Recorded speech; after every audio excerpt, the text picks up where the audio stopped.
Tonight, we are not visiting a haunted castle with chains and obvious ghosts.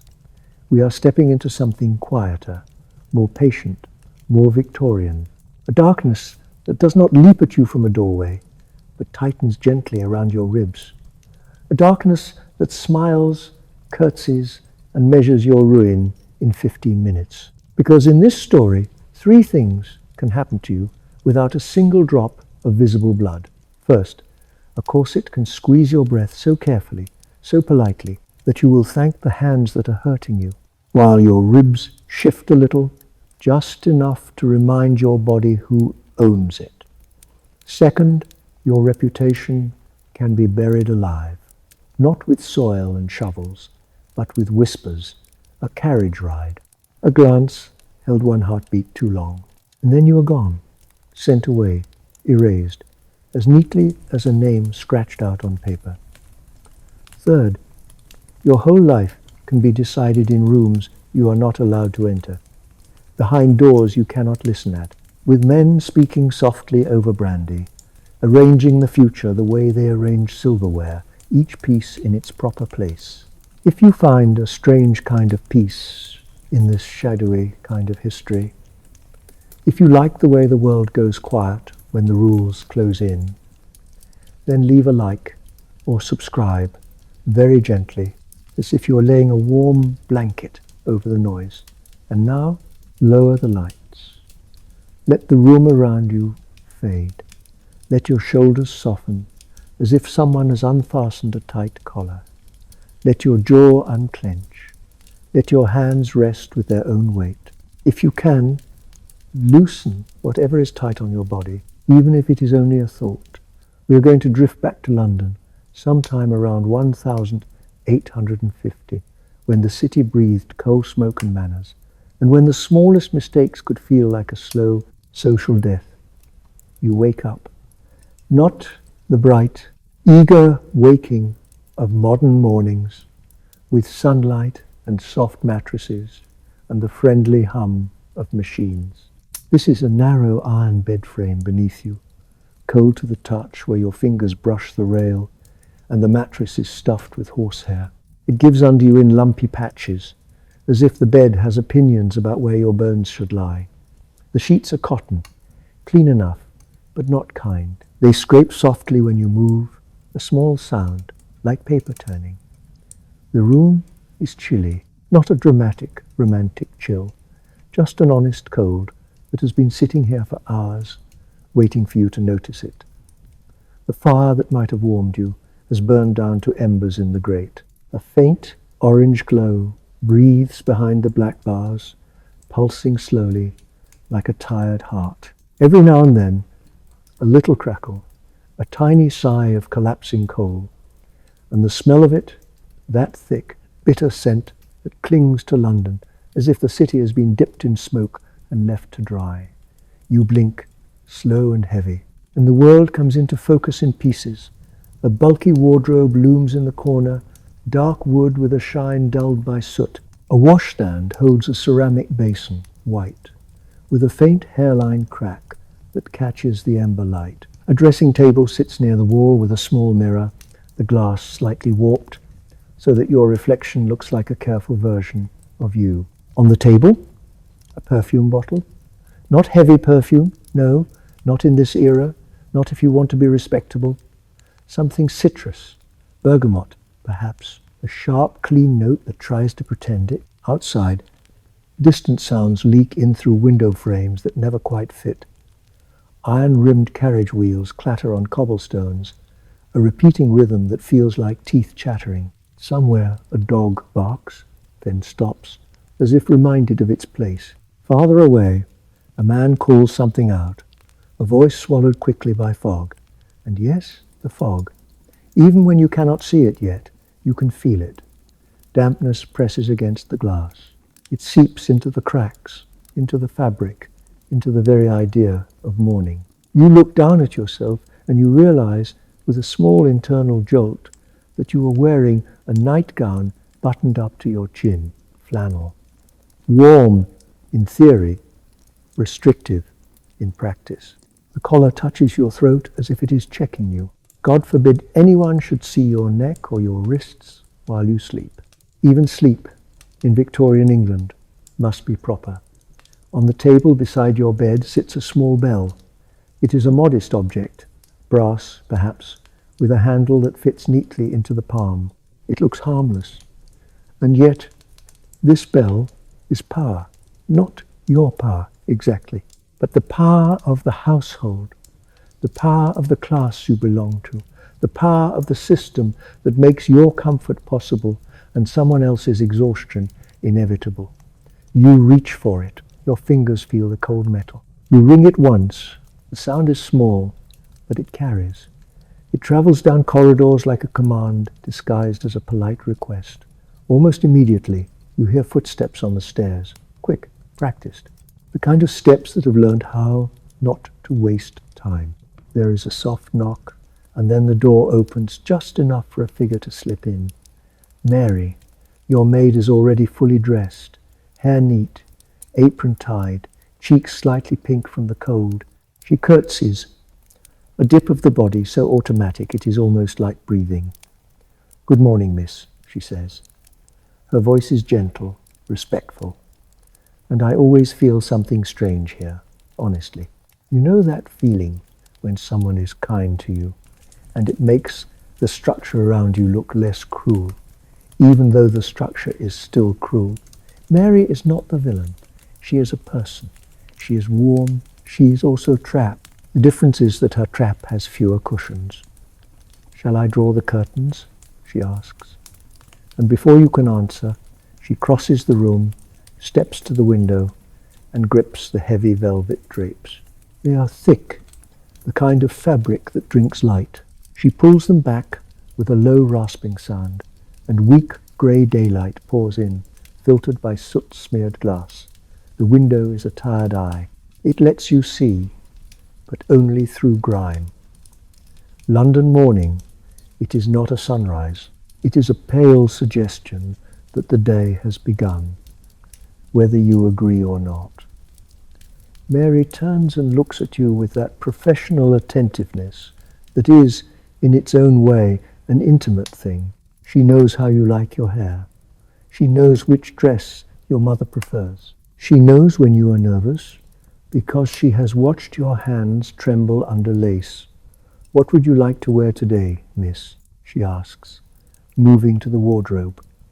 The doors open with a soft groan, and inside is a row of dresses, each more elaborate than the last, each one a costume in the play you must perform. And here is where your crash course begins, because what you wear, how you speak, how you walk, who you talk to, when you talk to them, and even how long you stay in a room. All of it is governed by a social code so complex it feels almost religious. The Victorians are playing life on expert mode. One wrong move, and the punishment is not a jail cell, not a gallows, but something that can feel worse if you are raised to fear it. Social disgrace, a quiet exile, a kind of death where you are still alive, still breathing, but no one invites you anywhere. No one looks at you with open warmth. Your name becomes a warning. Mary selects a day dress in deep blue. The fabric is sturdy, respectable. The colour calming, as if the dress is trying to reassure you that obedience can be beautiful. You have a morning call with Mrs. Hartley at 11, Mary reminds you, smoothing the dress over her arm, and tea with your cousin Emily at 4. Morning call. And already the rules begin to twist language itself, because the morning call is not in the morning. It will happen between 3 and 5 in the afternoon, but no one admits that. The word morning is a mask. If you call it an afternoon call, people will look at you as if you have said something obscene. I always find that eerie, truly. The way a society can insist on a word, and by insisting on the word, it insists on control. Even time must dress correctly. Mary brings the first layer. A chemise, long cotton, plain, the quiet base of everything. You sit up, and the horsehair mattress pricks lightly through the sheet. You swing your legs over the side of the bed. Your feet meet the cold floorboards, and the cold bites up through your soles, sharp and honest. Mary helps you stand. The fabric of your nightgown brushes your ankles as it lifts. The air touches your skin, and you shiver, not dramatically, just a small tremor, like the body remembering it is alive. Then the corset. It is laid out like an instrument. Laces, stiff whalebone or steel, a garment shaped like a rule. Mary wraps it around your waist and begins to pull the laces. At first, it is only snug. You can still breathe. You can still imagine yourself as a person with lungs. Then she pulls again, tighter. And here, really, is where Victorian darkness lives. Not in blood, but in the slow, deliberate reshaping of a young woman's body to fit an ideal that belongs to men, to mothers, to society, to everyone but her. You say, because you have learned to say it tighter. Mary nods. Yes, miss. She yanks, and the corset tightens like a hand around your middle. Your ribs shift, just slightly. Your lungs can only expand halfway. You inhale, and the breath stops before it feels complete, like a sentence cut short. This is fashion, baby, as modern people might joke. But in the moment, it is not funny. It is quiet. It is a kind of training, a lesson in how to endure discomfort with a smile. Mary ties the laces. The knot is secure. It will not loosen unless someone allows it. Then come the petticoats. 1, 2, 3. Each layer adds weight, warmth, bulk. The fabric swishes and whispers. You begin to feel yourself becoming a shape. Then the crinoline, a cage of steel hoops. Mary lifts it and settles it around your hips. And suddenly your skirt will not simply fall. It will stand out. It will occupy space. It will announce you. It feels strange, wearing a cage on the outside. It is almost poetic, because you are permitted to take up physical space, yes, but only in a form approved by the code. Your body must be a bell, a lampshade, a symbol. The dress goes over it all. The bodice is tight. The skirt is enormous. When Mary fastens the buttons, her fingers move quickly, efficient, as if she has done this 1,000 times. She has. By the time she steps back, you are wearing about 15 pounds of clothing. Your skin is covered, your breath is measured. Your posture must now be perfect, because the dress demands it. Mary does your hair. She pulls it back severely. No flyaways, everything controlled. She arranges it in a neat bun at the nape of your neck, as if your thoughts, too, should be tied up and pinned in place. Gloves or mittens today, miss? She asks, holding up both. Gloves, you say? Because you remember the rule. A proper Victorian lady never shows her bare hands in public, ever. Hands must remain mysteriously concealed, as if fingers themselves are scandalous. As she slides the gloves onto you, you feel the soft resistance of fabric over skin, a small barrier between you and the world. You flex your fingers. The movement is slightly muted, like feeling through a dream. Mary steps aside so you can dab a touch of lemon and bergamot oil onto a handkerchief. Not enough to suggest seduction, just enough to suggest cleanliness. Clean, but not tempting. That is the Victorian ideal for an unmarried young woman. Presentable, but not inviting. Attractive, but not aware of it. Alive, but not loud about it. Fully dressed, you move toward the door, and your skirt sways with a soft metallic whisper from the hoops beneath. It is an odd sound, like a secret. You descend the stairs slowly. Your steps are careful. The crinoline demands a certain geometry from you. Each movement must be considered. And as you walk, you hear the house waking up in the background. Servants scurry. A broom whispers over floorboards. Someone coughs in the kitchen. Pots clink. The smell of breakfast drifts upward. Eggs, bacon, Perhaps kidneys, toast, porridge, rich smells that settle into the curtains. In the dining room, your father sits at the head of the table, newspaper in hand. Your mother sits at the other end, already writing correspondence. Both fully dressed, Victorians would not dream of appearing at breakfast in anything resembling casual clothes. Even the first meal is an occasion for armour. "Good morning," you say. Your father lowers the newspaper just enough to nod. Then he raises it again. That is affection in this world. Controlled, minimal, safe. Your mother does not look up immediately. Her pen scratches softly over paper, the sound dry and steady. The letter she writes will carry influence, because letters are one of the few allowed channels for emotion and intention. Breakfast is substantial. The plate is heavy with food. You take tiny bites because the corset does not permit more. You chew quietly, lips closed, because sound is also judged. "Remember, Jane," your mother says at last, still not looking up, "Mrs. Hartley's daughter has just become engaged. Be sure to congratulate her, but do not ask any details about the wedding. That would be presumptuous."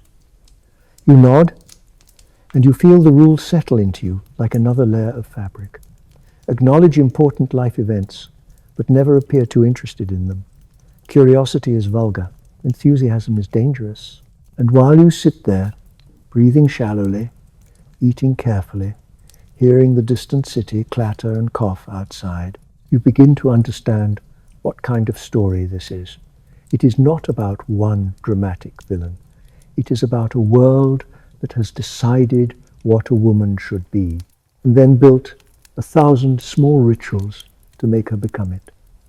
And somewhere just beyond the edges of your day, there is a name that keeps flickering like a candle in your mind. Thomas Fairchild. Kind eyes, you remember. The way he did not step on your feet when you danced. The way that, in a room full of rules, a simple, respectful gaze can feel like rebellion. But for now, you swallow that thought as neatly as you swallow your tea, and you prepare to step into the day. Because London is waiting, and London, like society, always has its hand on the bell. The day does not rush at you. It approaches the way fog approaches, slowly, politely, until you look up and realize it has filled the entire street and you are walking inside it. After breakfast, the household shifts into its daytime rhythm. You can hear it if you listen the way you might listen to rain, not for information but for comfort. Footsteps, doors opening and closing with quiet discipline, the soft hiss of a brush against fabric. Somewhere below, the cook calls a brief instruction. The word is swallowed by walls. You sit in the drawing room by the window because a proper young woman is meant to be seen in the proper place, doing the proper thing. Your mother takes up her needlework as well, and the two of you become a picture of feminine virtue. Quiet hands, lowered eyes, conversation measured like teaspoons. The linen on your lap is pale and clean. Your needle glints when it catches the weak London light. You push it through the cloth, and there is a small resistance, a tiny pop as the thread follows. Stitch by stitch, a pattern of flowers appears, soft and harmless, the kind of beauty that does not threaten anyone. And yet, I always find it strange, honestly, how much pressure can be wrapped inside something so gentle. You know that feeling when you are doing something calm, something ordinary, and underneath it your mind is humming like a trapped bee? That is Victorian life in a nutshell. Stillness on the surface, panic and longing underneath, carefully contained. Your mother speaks without looking directly at you. "I saw Mrs. Fairchild yesterday," she says, as if remarking on the weather. You keep your eyes on your stitching, even though your heart gives a small jump. Thomas Fairchild. His family, the name, lands in your chest like a pebble dropped into a deep well. You feel the ripple, but you do not show it. "How nice," you say, voice neutral. Her son has returned from university. Your mother continues. She pauses. Just a fraction. A test. A hook. You move the needle again. In, out, in, out. The thread slides through your gloved fingers with a slight drag. Even here, in the private room, you are practicing restraint. How nice, you repeat, as if you are not thinking of Oxford, of libraries, of young men walking freely through streets without a chaperone, without a cage of steel around their hips. Your mother lets a small smile touch her mouth. She is satisfied with your performance of indifference. She mentioned he asked after you, she says. Heat rises in your cheeks. You feel it. You fight it. Your body betrays you in tiny ways that your mind has to correct. You keep your face composed. You keep your breathing shallow, partly because of the corset, partly because you are trained not to pant with excitement. Did he, you say? And even that is too much, perhaps. You soften it. That is very civil of him. Your mother nods, pleased. This is the game. Victorian courtship is not like modern courtship, where people speak plainly. It is a chessboard where both players pretend they are not playing. And the pieces are not just feelings, they are reputations, futures, security, survival. At precisely 11:15, you prepare to leave for your call at Mrs. Hartley's house. The clock in the hallway ticks with a steady, unforgiving pulse. Time matters here, not in a spiritual way, but in a social way. Be early and you look eager, as if you have nothing else to do. Be late and you look careless, as if other people's time has no value. Both are humiliations. Mary brings your bonnet. She ties it beneath your chin. The ribbon presses lightly against your throat, a soft reminder of the way even your head must be contained. Gloves, of course. Cloak, a small reticule, and your card case. The visiting cards are inside like little white ghosts, each one printed with your name in neat ink. They are introductions, yes. They are also evidence. Proof that you were here, that you came properly, that you played the part. You step out into the street with your mother. London hits you immediately. Coal smoke, first of all, as always. It sits in the air like a permanent stain. It creeps into your nose, into your mouth, into the fibers of your cloak. Underneath it is the damp smell of fog, and then, closer to the ground, the faint sourness of horse manure, the honest byproduct of a city that runs on hooves and wheels. Cobblestones beneath your boots are uneven. Each step requires attention. You cannot stride. Striding is masculine. You take small steps. You keep your back straight. You keep your eyes modestly downcast. You move at a pace that suggests leisure, even if your lungs would like to hurry home. Your skirt swings around you, wide and insistent. The crinoline beneath makes you a moving object that must be navigated by others. Children dart near the curb. A dog sniffs at something and then yelps when your skirt nearly brushes it. You cannot apologize too much. Too much apology is weakness. Too little is arrogance. You offer a polite, minimal glance, and then you keep going. Men pass. Some tip their hats. You acknowledge them with the slightest nod, never meeting their eyes. A gentleman would never speak to a lady he has not been formally introduced to. A lady would certainly never speak to a strange gentleman. The rule is designed to protect you, they say. But protection can feel like a fence. And fences can feel like cages if you stare at them long enough. You arrive at Mrs. Hartley's house exactly at 11.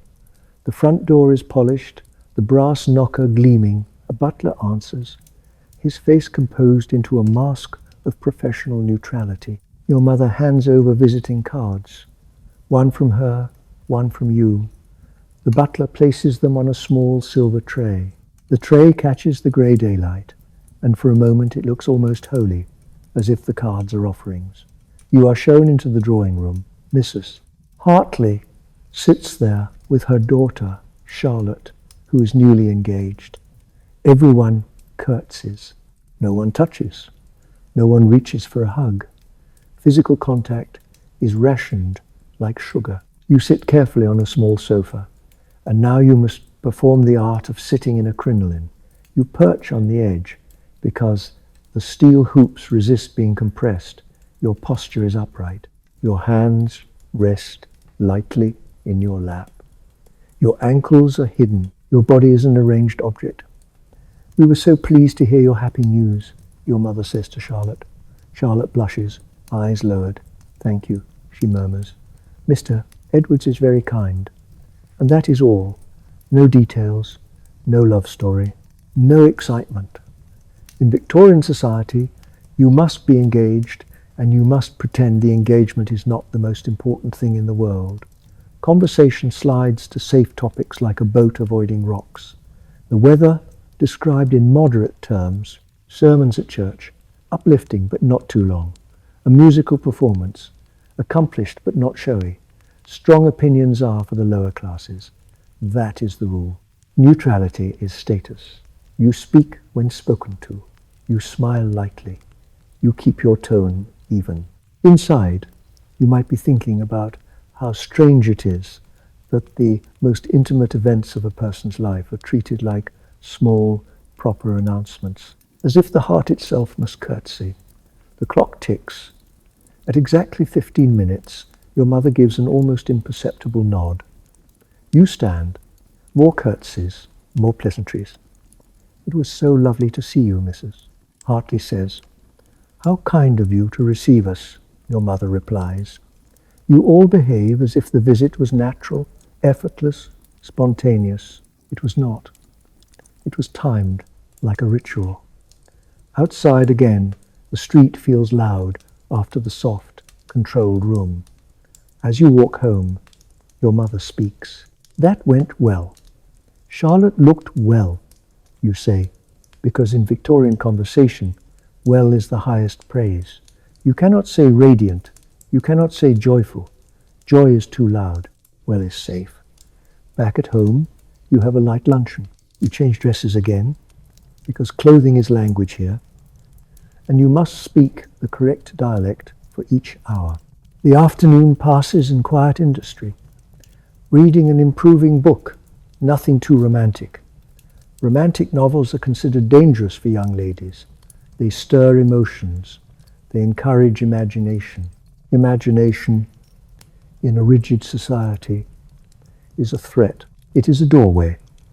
At 4, cousin Emily arrives for tea. Emily is family, which means you are allowed a slightly softer tone, but still not softness enough to be careless. The tea tray arrives. Porcelain clinks. Steam rises. The smell of black tea and sugar is comforting. A warm cloud that briefly hides the smoke. You talk about acceptable things, household plans, charity, a performance someone attended. You do not gossip, not openly. Gossip is a venom you pretend you do not enjoy, even while everyone sips it in tiny doses. When Emily leaves, the room feels larger, emptier. Evening approaches, and with it comes another round of costume changes. You practice piano for exactly 1 hour. Your fingers move over keys with controlled grace. The music is beautiful, but you must not be too emotional. No grimacing, no swaying. Passion is suspicious. Even art must be polite. Dinner at 7. You change again. A slightly fancier dress than the day dress, but not a full evening gown because there are no guests. Still, you cannot sit at a table in anything that resembles comfort. Conversation at dinner is polite, but not personal. Your father speaks of business. Your brother, James, speaks of the club, of men, of the outside world. Your mother mentions charity work. You listen, offering gentle opinions only when addressed. After dinner, the household splits by gender like a stage dividing its actors. Your father and brother may have brandy and cigars in the study. The smell of tobacco seeps into the hall, sweet and bitter. The women retire to the drawing room. Needlework again. Perhaps a quiet hymn, perhaps a page of a book. By 10, the house is ready for bed. Mary helps you undress, removing layers one by one. Each garment comes off with a soft rustle, and with each removal you feel lighter, as if you are peeling away not just fabric, but expectation. Then the corset. Mary loosens the laces. The pressure releases slowly, and you inhale deeper than you have all day. The breath fills places in your chest that have been kept empty. It feels almost indecent, breathing fully. It feels wonderful. You sit on the edge of the bed in your flannel nightgown again, and the horsehair mattress pricks through the sheet. The room is dim now, lit only by the faint glow of the banked fire in the grate. Mary asks, "Will you need anything else, miss?" "No, thank you, Mary," you say, and you mean it. She curtsies. She takes the oil lamp. The room falls into darkness, except for the ember glow. You lie back, and the day plays through your mind like a quiet film. All those rules, all that restraint, exhausting, and yet there is something almost comforting about knowing exactly what is expected of you at every moment. The rule book is heavy, but it is also a map. If you follow it, you are safe. If you follow it, you belong. You listen to the city outside. A carriage passes, wheels clattering.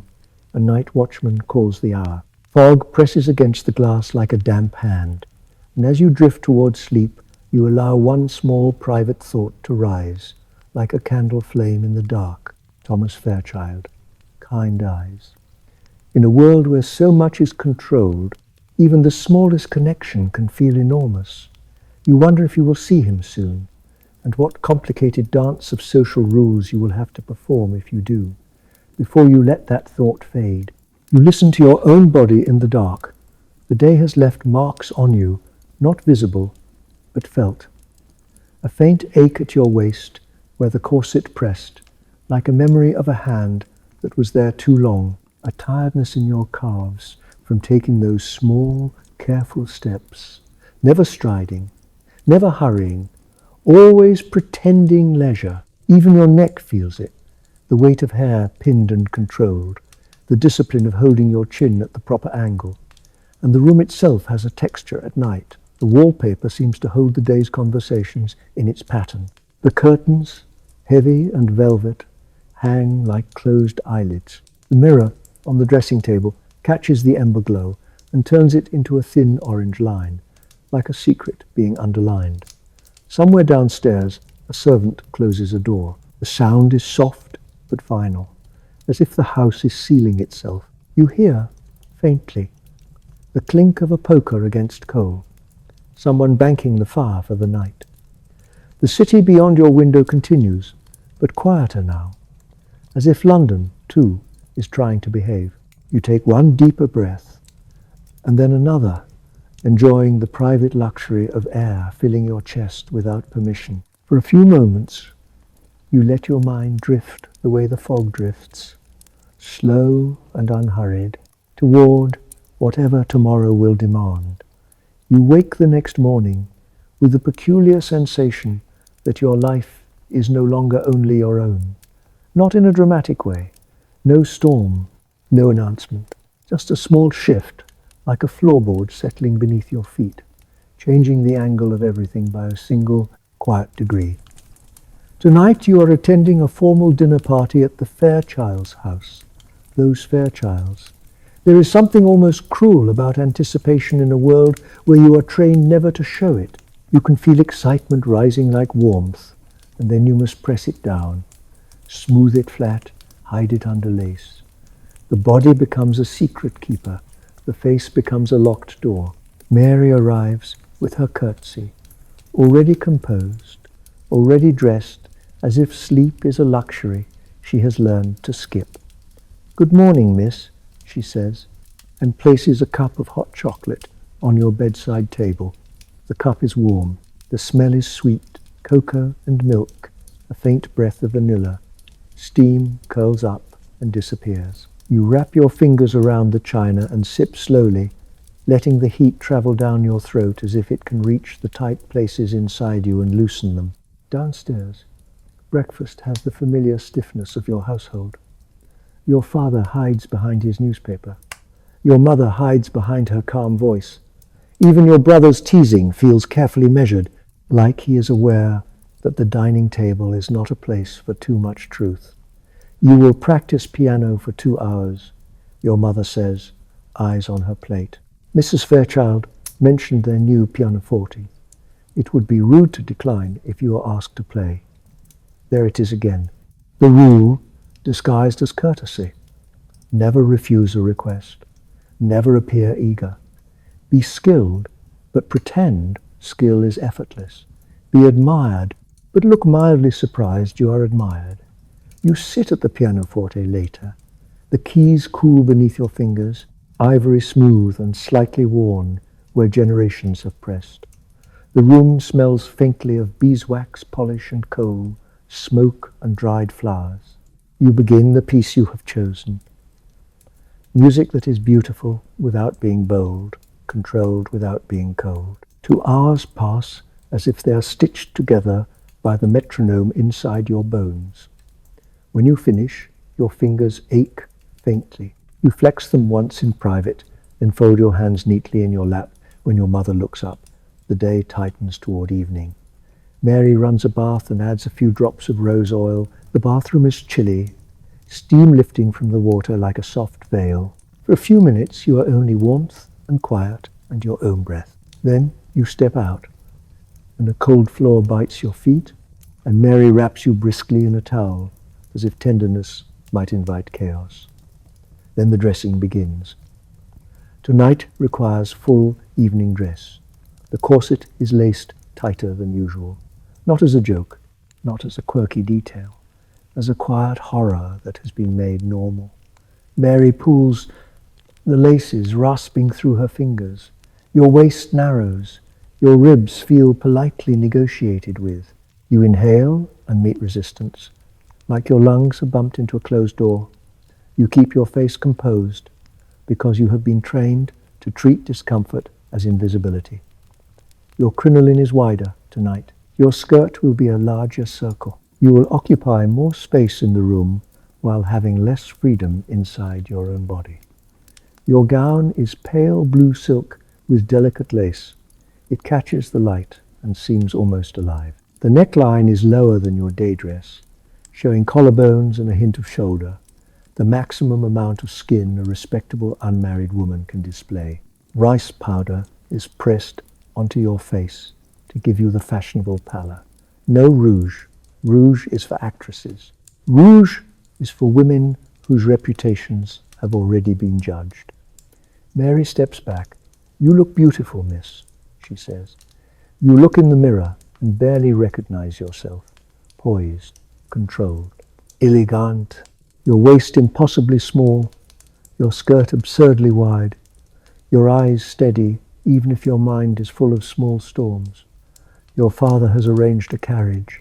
Leather creaks. Wheels thud over cobblestones.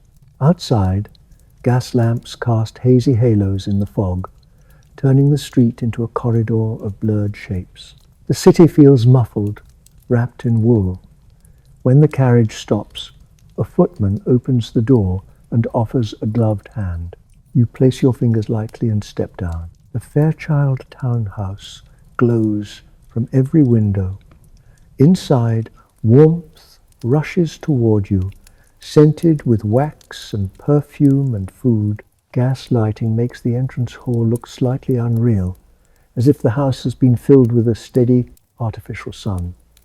The butler announces your family. Heads turn. You feel attention like heat on your skin and keep your expression composed. Mr. and Mrs. Fairchild greet you with measured smiles, curtsies and bows, pleasantries that feel like lace, delicate, patterned, slightly suffocating.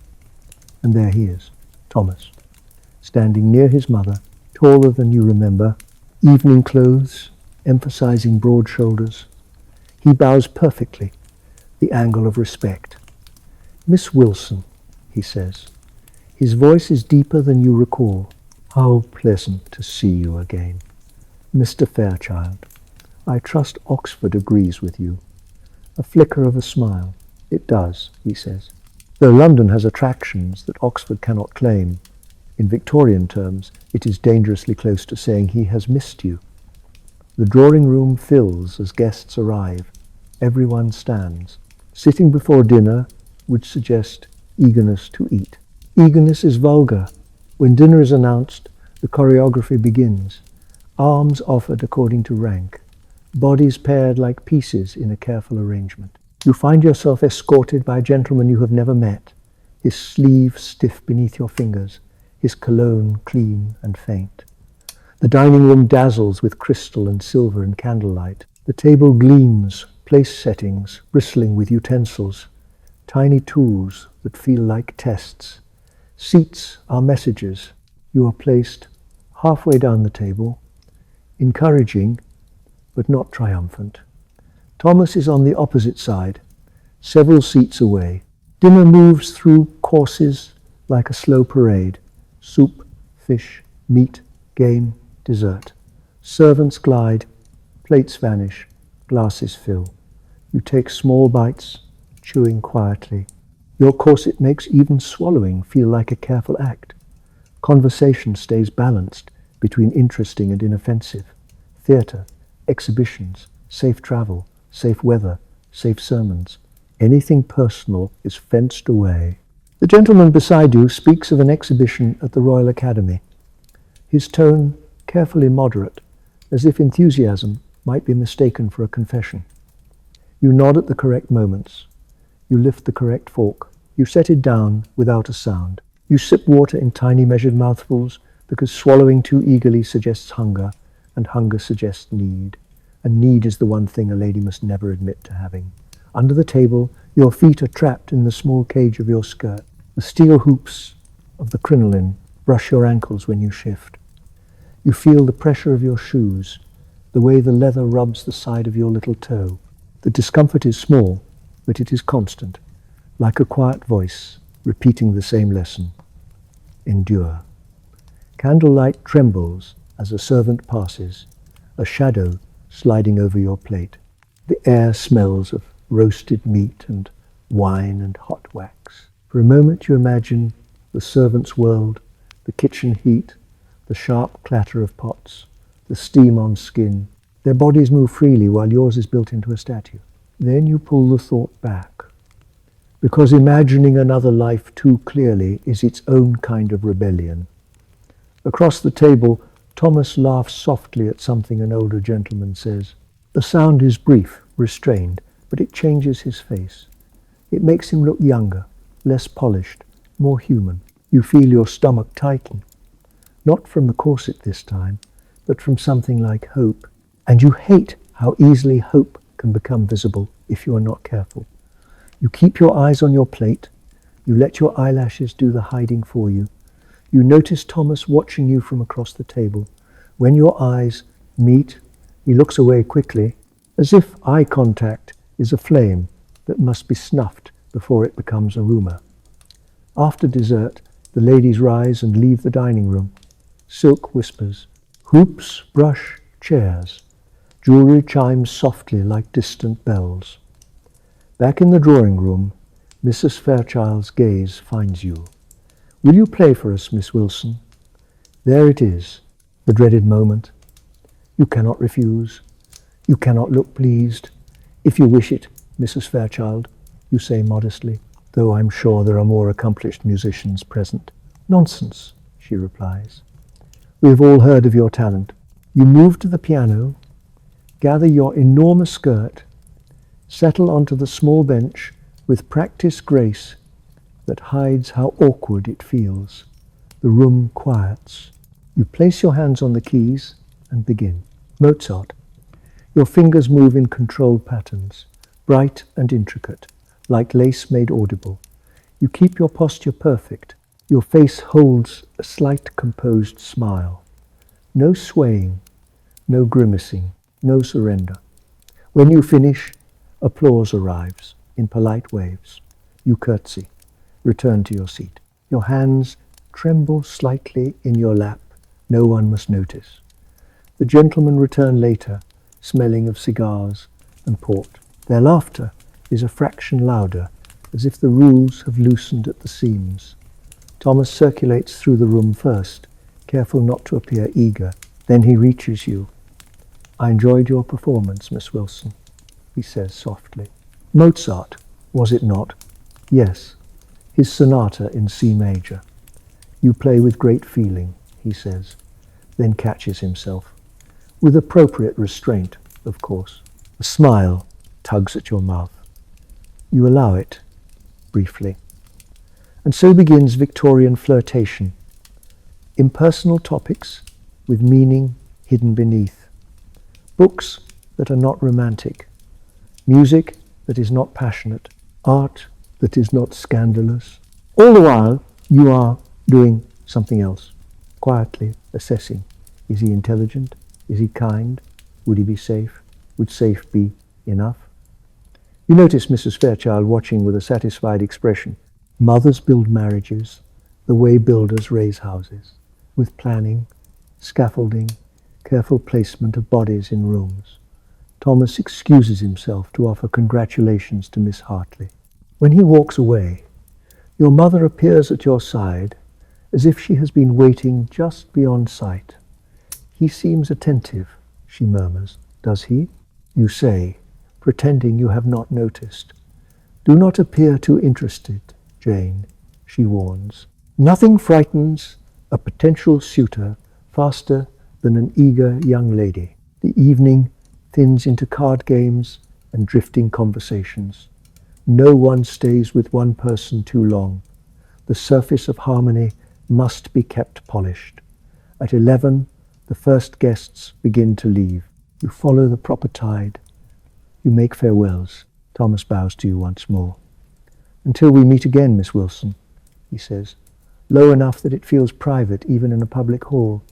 You answer correctly, politely, and your heart answers differently. Outside, the fog curls around the gas lamps, turning light into halos. The cold bites through your cloak. As you settle into the carriage, you allow yourself one small sigh. Not dramatic, just enough to let your body admit it has survived another performance. Back home, Mary removes pins from your hair. Curls fall, freed. She unlaces your corset, and you breathe, full and deep, as if you have been underwater all day. "Did you enjoy yourself, miss?" she asks. "It was a pleasant evening," you reply. Pleasant.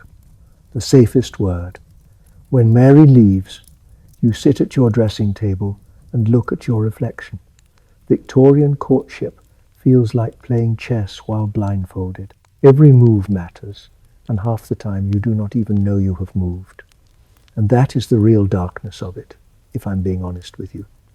It is not blood on the floor, not screams in an alley. It is the way a whole city can agree to punish a girl for a glance, the way reputations can be strangled without anyone ever touching the throat. One wrong utensil, one carriage ride at the wrong hour, one laugh that is a shade too loud. Social disgrace arrives without sound, and then it stays, like soot, settling into everything. You lie back and listen to the house breathing. Pipes tick as they cool. Somewhere a board creaks as the building shifts in the night. Far away, London rumbles, a low, distant thunder made of wheels and hooves and foghorn voices. The sounds blur together until they feel like waves, and you let them wash over you, slow, heavy, almost kind. You pull the curtain back and look into the foggy street. A lone cab passes, wheels clattering like bones. Somewhere out there, Thomas Fairchild is walking through his own hallway, following his own rules, and perhaps thinking of you too, carefully, quietly, so no one can accuse him of feeling. You let the curtain fall back. The embers in your grate glow faintly, a last red eye watching, and you drift towards sleep with the strange, heavy comfort of knowing that your future may already be forming in rooms where you are not present. Your next encounter with Thomas Fairchild comes sooner than expected. The very next day, You sit in the front parlour with an improving book open on your lap. The paper smells faintly of dust and glue. Your eyes move across the lines, but your thoughts keep drifting to the Fairchild dining room, to candlelight on crystal, to the brief, restrained sound of Thomas's laugh. Then the doorbell rings, a clean, bright sound that travels through the house like a command. Mary appears, expression carefully neutral, as if news should never look like news. "Mr. Thomas Fairchild is here, miss," she says. "He is asking if you and your mother are receiving visitors." Your heart jumps. Your face stays still. "Please tell him we are," you reply. "And inform my mother." You have perhaps 30 seconds to arrange yourself into innocence. You straighten your posture. You adjust the book so it looks naturally placed. You smooth your skirt with one slow pass of your palm, because even fabric must be calmed. The door opens. Thomas enters in formal morning clothes, dark coat, polished boots, a perfectly tied cravat. He carries his top hat and gloves. He bows. "Miss Wilson, I hope I find you well today." "Quite well. Thank you, Mr. Fairchild. Please be seated." "My mother will join us momentarily." He sits and removes his gloves only after he is seated, placing them inside his hat. Comfort. Done correctly. He speaks of the dinner as if it were simply pleasant society. "My mother was particularly impressed with your performance," he says. Your mother arrives, and Thomas rises at once. He explains why he has come. A small musical evening next Tuesday. His mother hopes your family will attend. Your mother accepts smoothly. You echo gratitude, composed. Then Thomas adds, carefully, as if placing a fragile object on a table, "My mother would be grateful if Miss Wilson might consider performing. You cannot refuse. You cannot look pleased." "I would be happy to play," you say modestly. Thomas's eyes flicker to you, then to your mother, as if apologizing for directness. Your talent would be the highlight of the evening. 15 minutes pass, measured, polite, and Thomas stands at the correct moment. "I've taken enough of your time," he says. "I'll convey your acceptance to my mother." He bows. He leaves. When the door closes, your mother turns to you with an expression that is almost satisfied. "Well," she murmurs, "it seems they have taken an interest." You pretend mildness. "It is kind of Mrs. Fairchild to include us." Your mother's eyes sharpen, amused. "It was not Mrs. Fairchild who just called here, was it?" Before you can reply, the bell rings again. Mrs. Hartley and Charlotte arrive, bright with engagement, bringing winter air and perfume into your parlour. After pleasantries, Charlotte leans in, as if she is sharing a prayer. "Have you heard about Mrs. Pembroke?" she whispers. Mrs. Hartley lowers her voice. "She was seen riding in the park with Mr. Foster, alone in his carriage." "It is scandal," spoken softly, as if scandal itself must have manners. You can see the scene without trying. Bare trees like black handwriting, fog closing in, the carriage wheels hissing over damp gravel, a woman's gloved hand too near a man's sleeve, and somewhere watching eyes.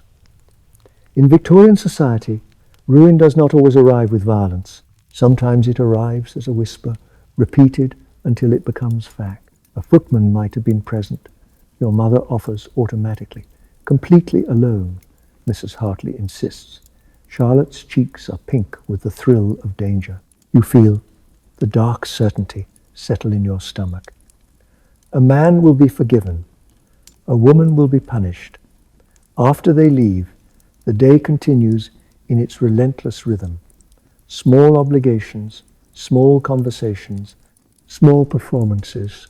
At a charity committee meeting, women discuss blankets and soup kitchens with gentle efficiency. The poor remain an idea passed across a table. You volunteer to collect clothing from households because purpose is the only permission a woman needs to move through the city without raised eyebrows. Walking home with two young ladies afterward, you feel the questions slide toward you like thin blades wrapped in velvet. Will you be attending Mrs. Fairchild's musical evening? Yes, you say, neutral. Not mentioning Thomas delivered your invitation himself. Their smiles tighten. They speak of Thomas appreciating music. Competition disguised as compliment. In this world, women duel with politeness. At dinner, your brother James mentions he saw Thomas at the club. He asked questions about Jane, James says, grinning. Books, riding, exhibitions. Your mother looks pleased. Your father looks interested. You look composed and feel something bright moving under your ribs.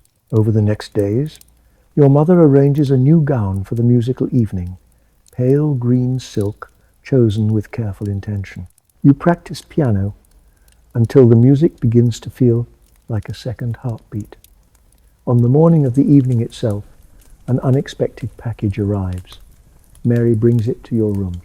A small box wrapped in brown paper, delivered by the Fairchild footman, she says, eyes shining with curiosity. Inside is a volume of Tennyson and a card in Thomas's hand. Miss Wilson, I thought you might enjoy these verses. The one marked on page 43 reminded me of your playing. Respectfully, T. Fairchild. Gifts between unmarried men and women are frowned upon unless they are engaged. Thomas has bent the rules by sending you something innocent enough to defend, intimate enough to mean. It is just a book, you tell Mary lightly. Mary's smile says she has already heard this story before. Alone, you find the marked page. A line is delicately underlined about music moving the heart of the listener. You press your thumb over the ink as if you can feel his thought through paper. Then you close the volume and hide it, because even happiness must be hidden until it is officially permitted. That evening you arrive at the Fairchilds precisely on time, not early, not late. Correct. The drawing room is crowded with guests and soft music and restrained laughter. Your eyes find Thomas across the room. He looks up, and though his face remains reserved, his eyes brighten, a small betrayal. Mrs. Fairchild greets you warmly, then steers you toward a cluster of young ladies that includes Emma Parker. Emma's dress is remarkably similar in colour. She smiles tightly. What a coincidence, she says. We appear to have had the same thought. What she means is simple. We both want to be seen. The performances begin. You are scheduled third. When your moment comes, you move toward the piano, skirt rustling, breath suddenly shallow. Thomas steps forward. May I turn pages for you, Miss Wilson? Page turning puts him close, publicly close. In this society, inches are declarations. Thank you, Mr. Fairchild, you say steadily. That would be most helpful. You sit. He stands beside you. You can smell sandalwood and citrus and clean soap. The sheet music is an excuse, permission made of paper. You begin to play. The melody is romantic without being reckless. Your fingers move as if they already know the path in the dark. Thomas turns pages at exactly the right moments. Once his hand brushes yours. It is an accident, brief, and it feels like lightning in a world built of wool. You do not falter. Applause comes generous. Thomas offers his hand to help you rise. Another small liberty. You accept lightly, and your heart behaves as if it has forgotten rules. Later, as refreshments are served, you notice your father speaking with Thomas's father by the fireplace, faces serious, hands gesturing in small, controlled motions. Business, perhaps, or something that has to do with you. In the entrance hall, as you wait for your carriage, Thomas approaches. Miss Wilson, he says formally, might I call on you tomorrow afternoon? There is an exhibition at the Royal Academy I thought you might enjoy. With your parents' permission, of course. Your father agrees. 2:00. The next day, the Fairchild carriage takes you, Thomas and your mother, to the Royal Academy. The galleries are crowded, voices echoing softly beneath high ceilings. Paintings glow in their frames like windows into other worlds. Then you notice a gentleman watching your group, middle-aged, expensively dressed, eyes too attentive, too lingering. Thomas follows your glance, expression tightening. "Lord Barrington," he says quietly. Your mother's mouth hardens. "I was not aware," he had returned. Barrington rises and approaches. Thomas shifts half a step in front of you, protective without being improper. "Fairchild," Barrington says smoothly. "Mrs. Wilson. And this must be the lovely Miss Wilson I have heard so much about." His gaze clings to you in a way that feels like fingers. "Perhaps Miss Wilson would honour me with an introduction," he adds. Your mother chooses diplomacy. "I am afraid we are just leaving Lord Barrington. Perhaps another time." A polite rebuff. A rebuff, nonetheless. Barrington's smile tightens, then returns. "Another time." Thomas keeps himself between you and the man until distance becomes safety. Back at your door, Thomas bows, formal again. "Thank you for a most enjoyable afternoon," he says. Then he hesitates, as if shifting scripts. "Might I call again tomorrow?" he asks. "There is a matter I would like to discuss with Mr. Time, Wilson, if he is available." Your heart stutters. "A matter to discuss with your father." In the language of this world, it can mean only one thing. Inside the carriage, on the way to the academy, you sit beside your mother, hands folded, while Thomas faces you on the opposite seat. The vehicle rocks gently with each uneven stone, a slow cradle that almost convinces your body to relax. Outside the window, London slides by in muted colours. Soot dark brick, pale winter sky, shop fronts glowing faintly through fog. Now and then the wheels hit a deeper rut, and the whole carriage gives a soft jolt, making your bangles tap once against each other. Thomas speaks in that careful Victorian way, addressing most remarks to your mother, then glancing to you as if to quietly check whether you are following. You nod at the correct moments. You offer a gentle observation once or twice, and each time you do, you feel the strange relief of being heard, even if it is heard through layers of propriety. At the academy, the air is warmer and dry, scented with wool coats, varnish, and the faint sharpness of oil paint. Footsteps soften on the floors. Voices drop automatically, as if the building itself demands restraint. You pause before a landscape where light spills across a painted field, and you feel a quick, quiet yearning for that kind of freedom, the freedom of colour, to be bold without consequence. When you return home, your brother James is waiting in the entry hall, fresh from the cold, cheeks pink, eyes bright with the easy energy men carry through the world. "I heard Lord Barrington has been seen about town again," he says, and your mother's expression tightens. "We encountered him," she replies. James looks at you sharply. "Did he speak to you?" "Mr. Fairchild managed it," your mother says. "With admirable tact." James lowers his voice. "Barrington is what we call a rake. There was a scandal last season, the Matthews girl. Nothing proven, but her reputation was ruined. Sent away to relatives in Scotland, as if distance could scrub a whisper clean. The image lands in your mind with a cold weight, a young woman packed off like unwanted furniture, her name becoming a cautionary tale. "Stay away from him," James says. "Once things are settled with Fairchild, Barrington won't dare approach." Later, in your room, you realize Victorian danger comes in two forms. There is the obvious danger people admit to. Then there is the danger no one names out loud. The slow, elegant cruelty of society itself. The way it can ruin you without raising a hand. You practice calm in the mirror without meaning to. Then you extinguish the lamp and let the darkness gather, waiting for morning. That night you lie in bed, listening to London breathe. Pipes tick. A carriage passes far away. Fog presses against the window like a damp palm. You think of Mrs. Pembroke and how easily a woman can be erased.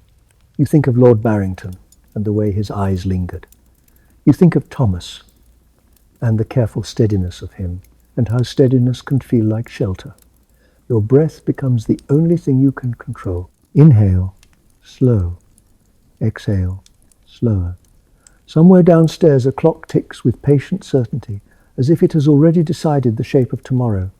You let that ticking become a lullaby you do not have to earn, and you wait for the bell that will decide what you are allowed to become. The next day arrives with the strange calm that sometimes comes before a life changes.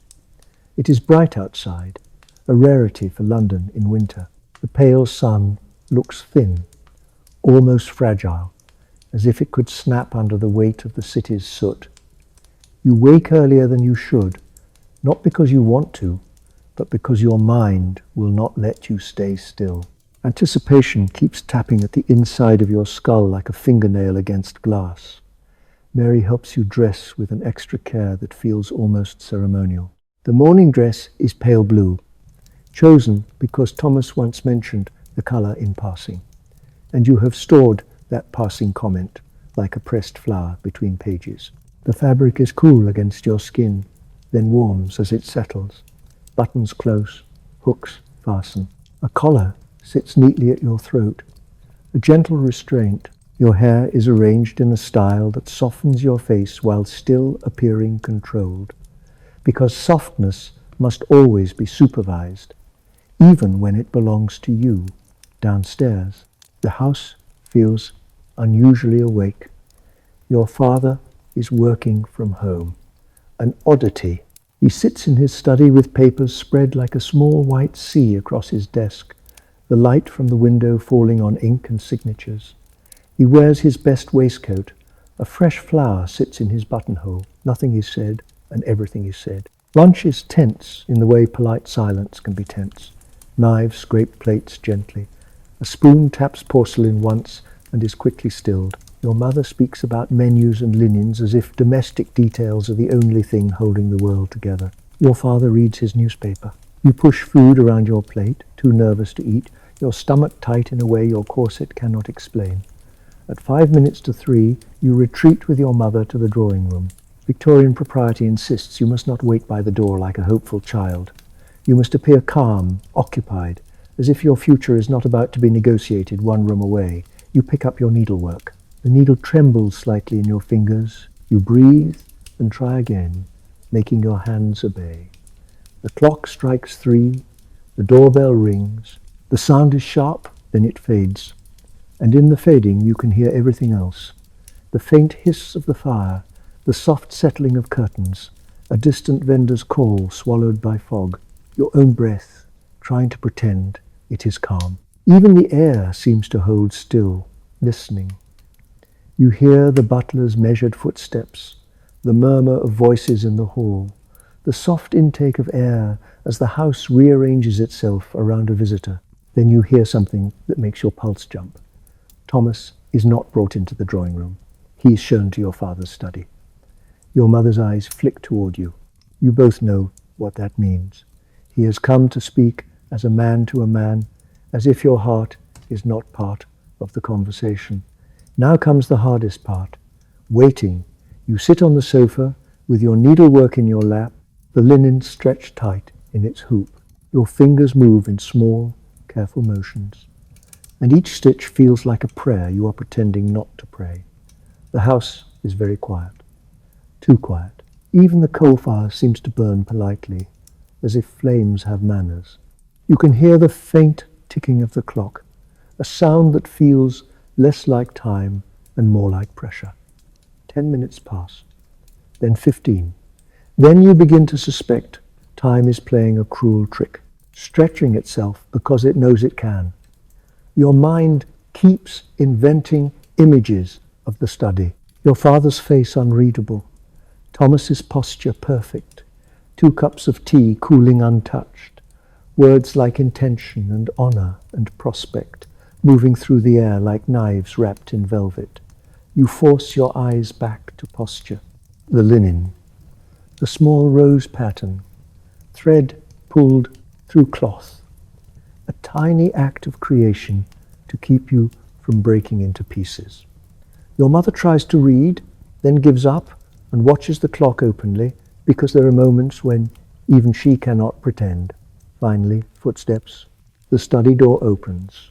You hear your father's voice first, low and steady. Then Thomas's, careful, respectful, with something trembling just beneath it, like a note held too long. Footsteps approach the drawing room. Your father enters first, expression composed. Thomas follows. My dear, your father says to your mother, Mr. Fairchild has something he wishes to discuss with Jane. Perhaps we might give them a few moments.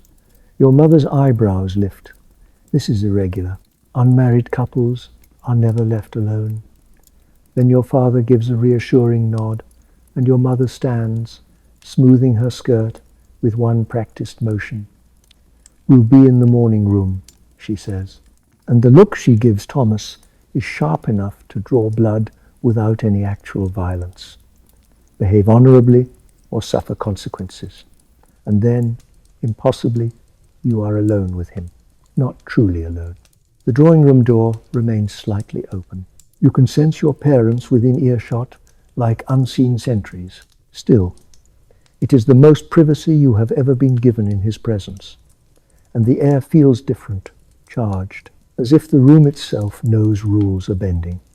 Thomas stands by the fireplace.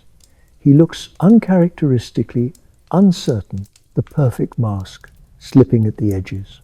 His gloves are in his hands. He turns them once, as if he needs something to do with his fingers. Miss Wilson, he begins. Then he stops, and you feel your breath pause with him. Jane, he says instead. Your given name in his voice sounds like a door opening.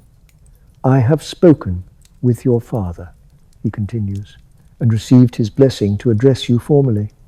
Your heart pounds loud enough that you wonder if your parents can hear it from the next room.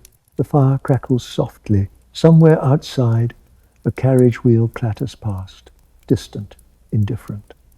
Thomas takes a step closer, still keeping a respectable distance, as if an inch too far might stain you both. From our first meeting, he says, voice low, I was struck by your intelligence, your grace, your kindness. He swallows, and you see the movement in his throat. It makes him look painfully human. These past weeks have only deepened my admiration and my affection. The word affection is daring enough. It glows in the air. He pauses, gathers courage, the way a man might gather a cloak around himself against cold. What I'm trying to say, he admits, with a brief, almost helpless softness, rather poorly, I'm afraid, is that I hold you in the highest esteem. He breathes out. Then, with a steadiness that feels like he is stepping onto thin ice and choosing to trust it, he asks, Jane Wilson, would you do me the very great honor of accepting my hand in marriage? The question hangs in the room like a bell that has been struck and is still vibrating. You have imagined this moment so many times, rehearsed it the way you rehearse piano scales. A proper Victorian lady must appear surprised. She must be modestly overwhelmed. She must not leap toward happiness, as if happiness is a thing to chase. And yet, in the real moment, you find yourself genuinely overwhelmed, because Thomas's eyes are not just polite, they are vulnerable. There's a slight tremor at the corner of his mouth, as if he is holding himself together with sheer will. Mr. Fairchild, you begin, then correct yourself, because suddenly the titles feel too stiff for what is happening. Thomas, your voice is soft. Your throat feels tight, not with corset laces this time, but with emotion that does not know where to go in a society that trains women to hide it.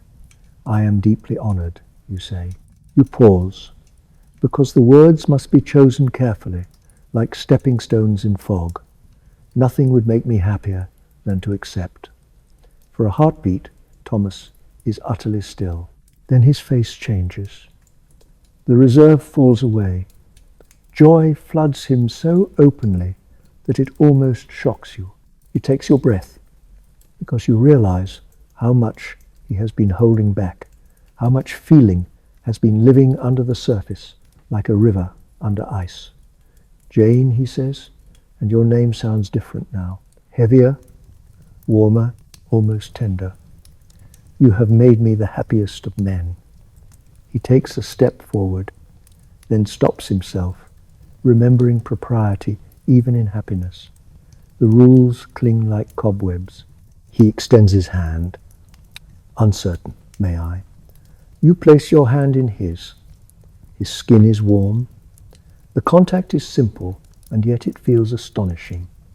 Because in your world, touch has been rationed like sugar. His fingers close gently around yours. Not gripping, not claiming, just holding, as if he is afraid the moment might vanish if he squeezes too hard. I brought something, he says, releasing one hand to reach into his waistcoat pocket. His movements are careful, almost reverent, as he produces a small velvet box. He opens it. Inside is a ring, a deep blue sapphire surrounded by small diamonds set in gold. Not grotesquely large, but elegant and clearly valuable. It catches the light from the fire and throws it back in a small, cold sparkle. It was my grandmother's, Thomas says softly. I would like you to have it. You swallow. It's lovely. You manage. He slides it onto your finger. The ring is cool at first, then warms as your skin accepts it. The weight is noticeable, a new kind of gravity. It feels like a visible spell, an announcement you will carry on your hand. Footsteps sound in the hall.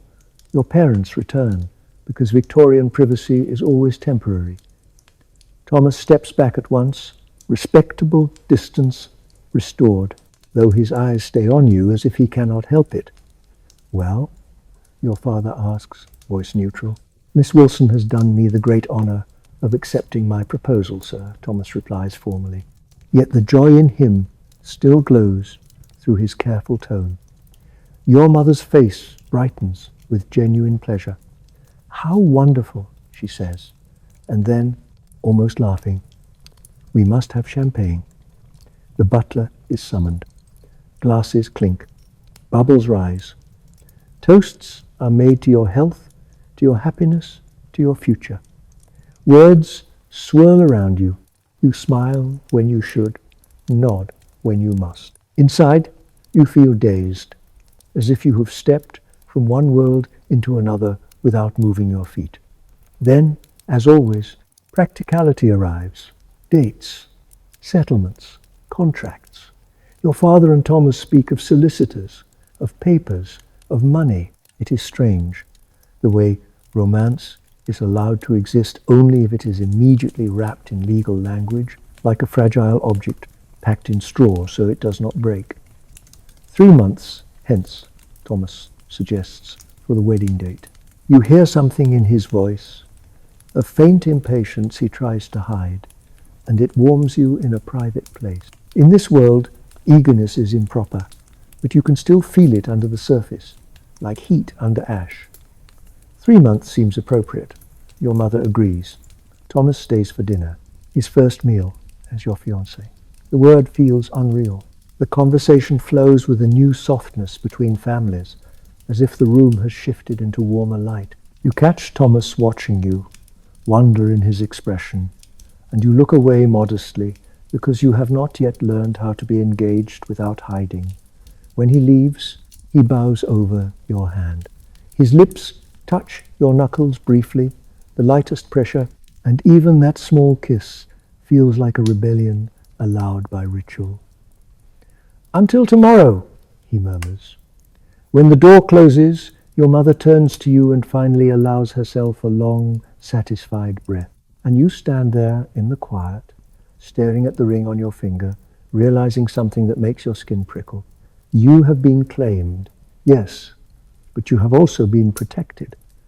Because in Victorian London, protection and possession often wear the same face. That night, sleep comes slowly. The ring presses against your palm when you fold your hands. You can feel it even in darkness. Outside, fog curls along the street. Somewhere a dog barks once, then falls silent. You imagine Lord Barrington's eyes again, and you feel a small shiver. Then you imagine Thomas's hand holding yours, gentle, steady, and you breathe out as if exhaling fear itself. In the days that follow, your engagement becomes public like ink, soaking through paper. A notice appears. Visiting cards arrive. Congratulations come wrapped in polite smiles. People look at your ring as if it explains you.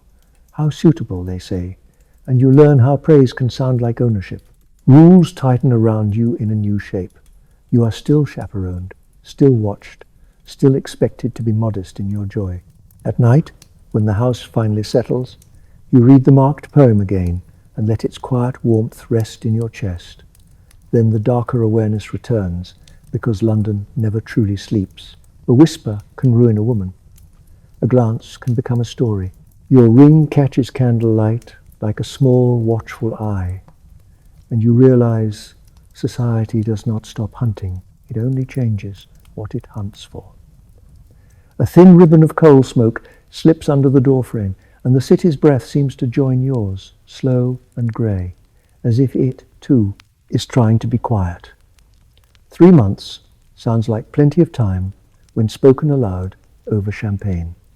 In the body, it feels like a fast-moving river.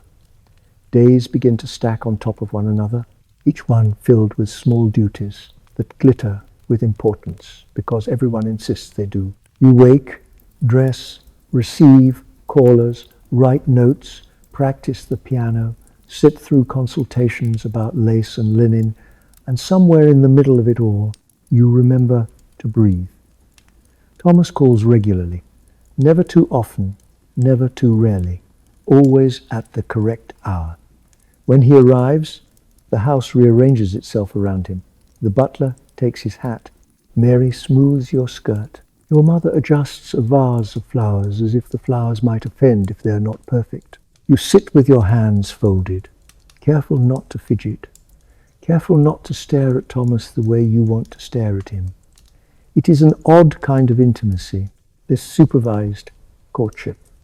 You sit in a room with open doors, with servants passing quietly, with your mother's presence like a wall of velvet.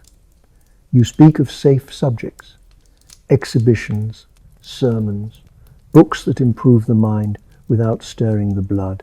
Yet you begin to learn the shape of Thomas's thoughts. He listens, he remembers, he asks questions that feel like careful steps toward knowing you. Sometimes he brings news from the city, a bank venture, a political rumor, a new opera announced.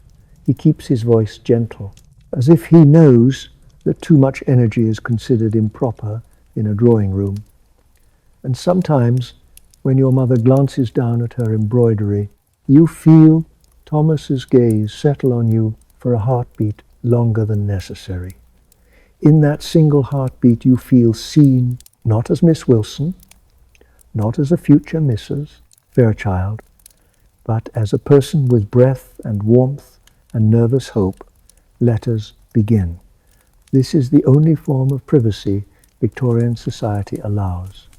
Even the letters are supposed to be innocent, as if two people about to marry must pretend they have no bodies, only manners. Still, within that narrow boundary, you find room for honesty. Thomas writes in a hand that is firm, controlled. He tells you about his day at the bank, about a client who arrived smelling of rain and tobacco, about the way numbers can feel like music when they arrange themselves into sense. He tells you he hopes to be a husband worthy of you. He tells you he admires your mind. You read his words late at night by candlelight. The flame wavers. The wax melts slowly, pooling like time itself. You hold the paper close enough to catch the faint scent of him, because you imagine his fingers touch the page, and you allow yourself that tiny, private indulgence. In return, you write carefully. You tell him about your piano practice, about the new Mendelssohn piece that keeps lingering in your head, about a painting you saw that reminded you of the Kent countryside, though you have never been there. You mention small thoughts, quiet observations. You do not write, "I miss you," because that is too much.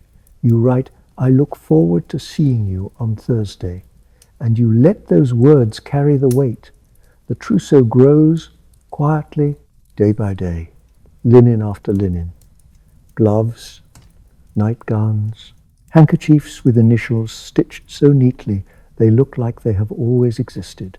The dressmaker pins and smooths, and your corset is laced a little tighter, and you learn to smile as if comfort is irrelevant. Your wedding dress is spoken of with reverence. White silk, lace, a veil so delicate it seems made of breath. Alone before the mirror, you stare and wonder who you will be when the costume becomes your life. 2 weeks before the wedding, the Fairchilds host a dinner party for both families. It is meant to be pleasant. It feels like an inspection. Relatives arrive in waves, bringing cold air and perfume and opinions. Aunts with sharp eyes, uncles with heavy rings, cousins who smile too brightly. They look at Thomas's family, at their table, at their silver, at the way their servants move, and they judge. Thomas's relatives do the same to your family, though they do it with the same polite restraint that makes judgment feel almost invisible. The dining room is warm, candlelight reflecting off crystal. The air smells of roast meat, rich sauces, wine. You sit beside Thomas, close enough to feel the heat of him through layers of fabric, yet still separated by propriety. Conversation floats like smoke, safe topics, weather, art, charity, a new railway line. Every now and then, someone makes a comment that lands like a stone dropped into water. Such a handsome match, so advantageous. Her father must be pleased. You smile. You keep your posture. You feel the ring on your hand, steady as a small anchor. At one point, during a brief moment when others are distracted, Thomas leans toward you. "Your cousin Emily seems taken with my cousin William," he murmurs, voice low. You follow his glance. Emily is laughing, cheeks pink, eyes bright. William is leaning in, charmed. The scene looks sweet. It also looks like the beginning of another carefully managed trap of expectations. "Perhaps," you whisper back. "They would suit," Thomas says, then adds softly, "not as well as we do." Heat rushes to your face. You lower your eyes because your blush is too honest. Thomas's mouth curves slightly, pleased, and you feel that quiet thrill again. The sensation of being allowed a private emotion in a public room. The final week becomes a blur of fittings, notes, and well-wishers. Gifts gleam in the drawing room, admired by visitors who speak of your new household as if it is already built. You smile until your cheeks ache and learn again that the wedding is a public reassurance as much as it is a private promise. The night before the wedding, your mother comes to your bedroom. Mary is brushing your hair, slow strokes, the sound like soft rain. Your mother dismisses Mary with a nod. The door closes. The room feels suddenly too quiet. "I wanted to speak with you," your mother says, sitting on the edge of the chair as if she is unsure how to occupy the space about tomorrow night. She does not say the words plainly. She circles them the way Victorian women circle most truths. "Marriage brings physical intimacies," she says at last, voice stiff with discomfort. "It is a wife's duty to submit to her husband's needs. It may be uncomfortable at first. A lady endures with dignity." The advice lands heavy, like a curtain falling.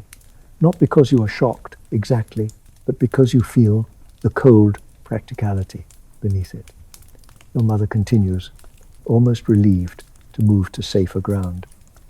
"The most important thing is harmony. Be attentive to Thomas's comfort. Never contradict him in public. Keep the house serene. Let him rest from business. Separate spheres. Home as a quiet cage. Woman as the keeper of calm. You listen and nod, because daughters nod. Inside, you feel a complicated swirl. Gratitude for her attempt to prepare you. Sadness for the narrowness of her world. Fear of the unknown that waits behind tomorrow's final door. I believe you and Thomas will be happy, your mother says at last, patting your hand. He is kind. He adores you. You swallow. Thank you, mother, you whisper.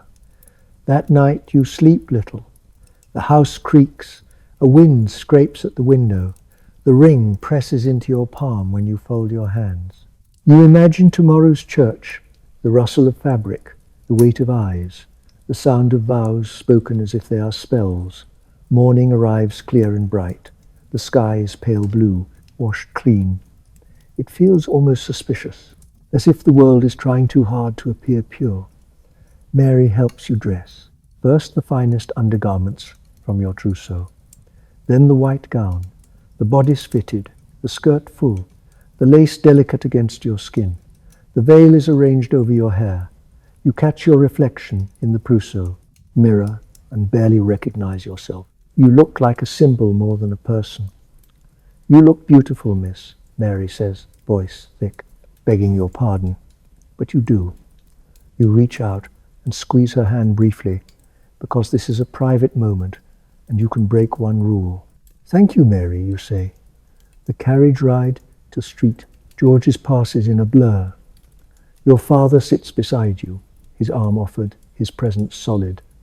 The street outside is lined with people, some curious, some indifferent, all part of the city that will keep turning even as your life is relabeled. Inside the church, the air smells of cold stone and flowers. Candle smoke hangs faintly near the ceiling. Guests stand. Fabric rustles like leaves. You hear your own breathing under the hush. At the altar, Thomas waits. He looks handsome, polished, controlled. When he sees you, something softens in his face, and for a moment the mask slips, revealing a warmth that steadies you. You walk toward him. Each step feels slow, the hem of your dress whispering over the floor. Your heart beats in your throat. Your father's arm is firm beneath your hand. Then you are there, and your father places your hand into Thomas's, and the gesture feels like a handover, like a ritual of ownership, softened by affection. The vows are spoken. Your voice is clear. Love, honor, and obey. Words that taste like iron when you think too deeply. Thomas's voice is steady. A ring is slid onto your finger, joining the sapphire. Gold meets skin. Promise meets flesh. The vicar pronounces you man and wife. Thomas lifts your veil and kisses you chastely on the cheek. The first time his lips touch your skin, it is brief, polite, and yet it sends a quiet tremor through you, because you realize how starved you have been for any sanctioned tenderness. Then it is done, Mrs. Thomas Fairchild, a new name, a new set of rules. The wedding breakfast follows. Champagne, cake, speeches, laughter. That sounds careful. You sit beside Thomas at the head table, still slightly dazed, watching people celebrate the idea of you. Are you happy? Thomas asks quietly, when the room's attention shifts elsewhere. Very happy, you whisper, and it is true, even if the truth is complicated. Afterward, you change into a traveling outfit. A smart dress, sturdy shoes, gloves. You say restrained goodbyes because too much emotion would be improper. Your mother hugs you briefly, then steps back quickly, as if she has revealed too much. Your father kisses your cheek. Thomas shakes his hand firmly, and then you are in the carriage. Just you and Thomas. Finally alone. The space feels enormous, without chaperones. The silence feels different, not enforced, chosen. Thomas takes your hand, his thumb moves gently across your palm, a slow, tentative caress, as if he is still learning what he is allowed to do. "Well," he says, voice warm, "Mrs. Fairchild, shall we begin our adventure?" You smile, a real smile, untrained. "Yes," you say simply. The carriage rolls through London streets toward the Kent Road. You watch the city slide past the window.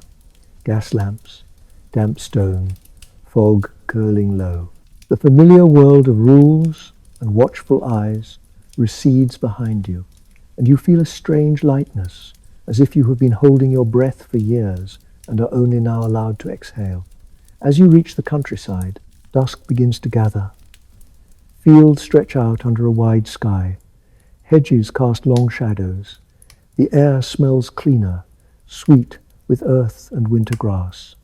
You hear birds, distant, settling for the night. "Almost home," Thomas says, and then corrects himself gently. "Well, one of our homes. We'll divide our time between London and here, if that suits you." It surprises you still that he asks your preference. Many Victorian husbands simply decide. The fact that he offers choice feels like a small kindness, a crack in the rigid structure. "It suits me very well," you reply. The country house comes into view. Warm red brick, white trimmed windows, lights glowing like amber in the gathering dark. Servants stand ready at the entrance, their silhouettes still, waiting to greet the new master and mistress. The carriage stops. Thomas squeezes your hand once, gentle. "Welcome home, Jane," he murmurs. You step down with his help. His hands at your waist are steady. For a moment you stand close in the cold evening air, no longer bound by the courtship rules, yet still carrying their imprint. Thomas offers his arm. You place your hand upon it, feeling the solid warmth beneath fine wool. You climb the steps together, and as you cross the threshold, you feel the last piece of your old life fall away behind you like a cloak being lifted from your shoulders. The future is unknown. It is full of expectation.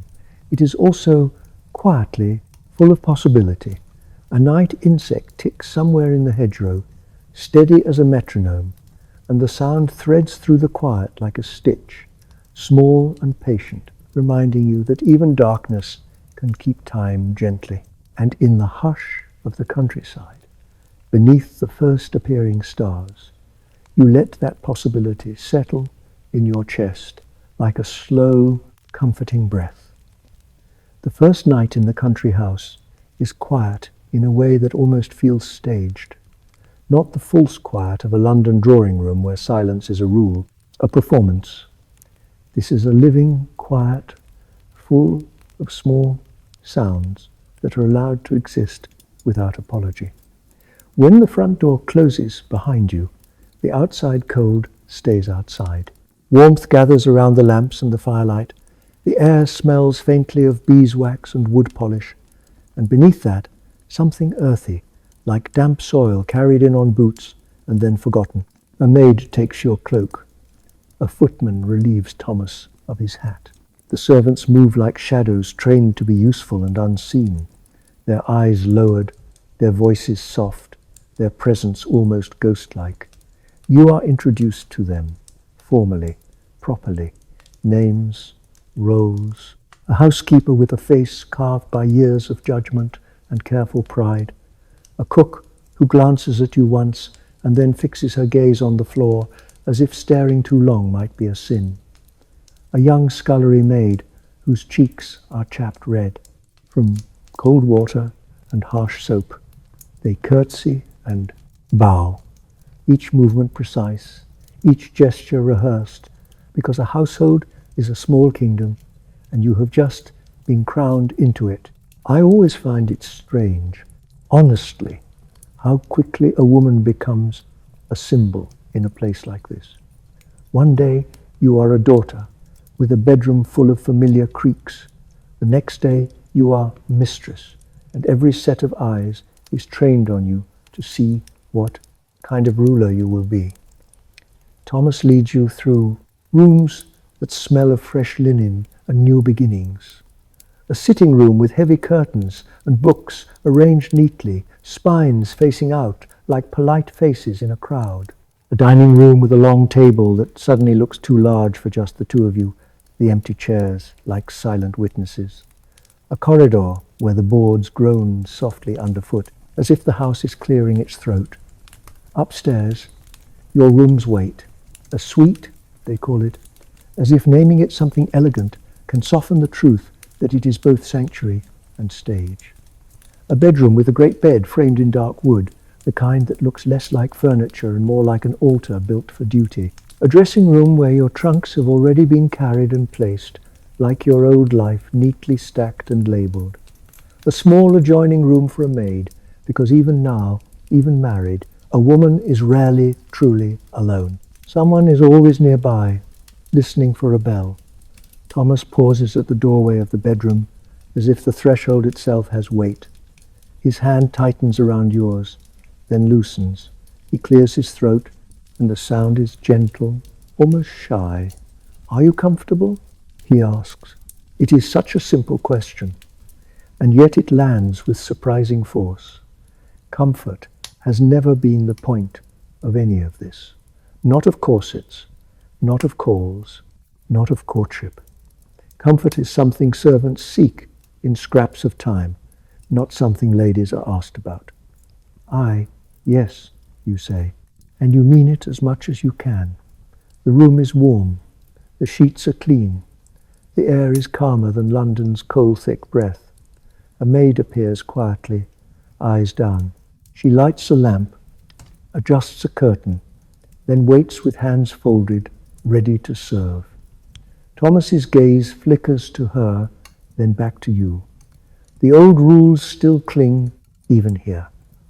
He dismisses her with a small nod, and she retreats to the adjoining room. Door nearly closed, but not fully. A sliver of light remaining, a reminder that privacy is still rationed. Then, for the first time, you are alone with your husband in a room meant for two. Your heart does something foolish and fast, not because you are a romantic heroine, sweeping into passion, because you are human, and humans tremble at thresholds. Thomas moves slowly, as if he is afraid to rush you, afraid to become the kind of husband your mother warned you about in those awkward, heavy sentences. He loosens his cravat, unbuttons his coat. Each movement is careful. He is still, even now, obeying an invisible code. You sit on the edge of the bed, hands folded in your lap, the fabric of your traveling dress rustling softly. The ring on your finger catches lamplight, a cold blue spark. Thomas watches you. His eyes are warm, earnest, and there is a tiredness in them too. The exhaustion of a man who has performed himself all day and is finally allowed to be simply a person. "I don't want you to be afraid," he says quietly. You inhale. The air tastes of lamp oil and clean cotton, a house settling round you. "I'm not afraid of you," you whisper, and the truth surprises you in the moment you speak it. You are afraid of the unknown, of pain, of expectation, of the way society can turn tenderness into obligation. But Thomas has been gentle, consistently, and that consistency is its own kind of safety. He sits beside you, leaving a respectful distance, as if the space between you is still supervised by ghosts. His hand hovers, uncertain. "May I?" he asks again. And it is the same question he asked when he offered his hand in the drawing room, a question that feels like permission granted, back and forth, like mutual respect wrapped in ritual. You nod. He takes your hand, and this time he holds it longer. His thumb moves slowly over your knuckles, a tiny, repetitive motion, soothing, hypnotic. For a while, you simply sit like that, two people listening to the house breathe, a fire crackling faintly in the grate, wind brushing the window like a palm against glass. Eventually, the maid in the adjoining room shifts softly, the faintest rustle, and you remember the Victorian truth. Even intimacy is observed, if not by eyes, then by rules. Thomas stands. He turns the lamp down, not out, just lower, softening the shadows. Come, he says gently. Rest. He helps you out of your dress with a carefulness that feels almost reverent, as if each hook and button is a vow undone. Your corset loosens.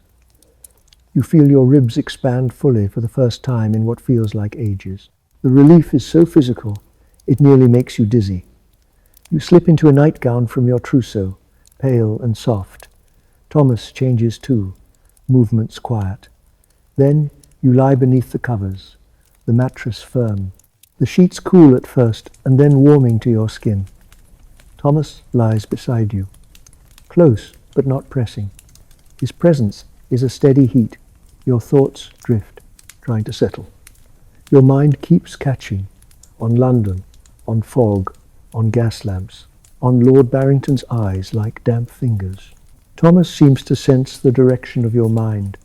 I spoke to my father, he murmurs in the darkness. About Barrington. You turn your head slightly. The room is dim, his face a shadow, with a hint of light along his cheekbone. And, you whisper, he has debts, Thomas says softly. Old ones, the kind that make a man desperate. He pauses. He has also a habit of trying to solve his desperation with other people's reputations. A shiver crawls over your skin, subtle but real. In London, reputation is everything. In London, a woman's reputation can be stolen, torn, burned, and she cannot retrieve it, no matter how innocent she is. Thomas's hand finds yours in the dark. He squeezes once, gentle. You are safe here, he says, though you can hear the carefulness in his voice. The knowledge that safety is never absolute. You want to believe him. You do, in the way tired people want comfort. But something inside you also knows this. Even in the countryside, the world can reach in through letters, through whispers, through servants who carry stories the way they carry trays. Sleep comes in fragments that night, drifting in and out like fog. When you wake briefly, you hear an owl outside, its call low and haunting. You feel Thomas breathing beside you, slow, steady. You hold that steadiness like a charm against the dark. In the morning, the house wakes gently, not with carriage wheels and distant shouting, but with birds, a soft chorus outside the window, notes rising and falling like your own breath. A maid draws the curtains, light spills in, pale gold. It feels clean. Breakfast is served in a smaller room, more intimate. Thomas speaks of practical things, the estate accounts, the tenants, the repairs needed on a fence. He asks your opinion, and each time he asks, you feel yourself becoming something other than a decorative object. Still, even here, rules appear like weeds. Letters arrive, calling cards, notes of congratulations from London acquaintances. The city is far, and yet it reaches you through paper. One afternoon, a letter comes sealed with a crest you do not recognize. The wax is dark red, almost like dried blood. Your fingers hesitate before breaking it. Inside, the handwriting is elegant, slightly slanted. A man's hand. Mrs. Fairchild, it begins. My sincerest congratulations on your marriage. London is poorer for your absence. No signature at first glance. Your stomach tightens. You read further. A few lines of polite praise. Then a sentence that feels like a thin blade hidden in silk. I do hope you will not forget your friends when you return to town. Some friendships are more enduring than vows. At the bottom, a name. Barrington. You feel cold despite the fire burning. Your hand trembles so slightly you nearly miss it. The paper seems to pulse with menace, a living thing. Thomas finds you standing by the window, letter in hand, eyes fixed on nothing. He crosses the room in quick, controlled steps and takes the paper carefully, as if it might stain his fingers. He reads. His jaw tightens. Then, with a calm that feels rehearsed, he folds the letter and drops it into the fire. The flame catches. Wax melts. Ink blackens. Words curl and vanish. For a moment, you watch the paper turn to ash, and you feel something strange. A quiet, guilty relief. It is frightening how soothing destruction can feel when it removes a threat.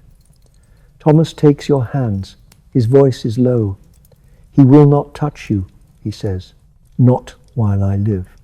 The words should comfort you. They do, partly.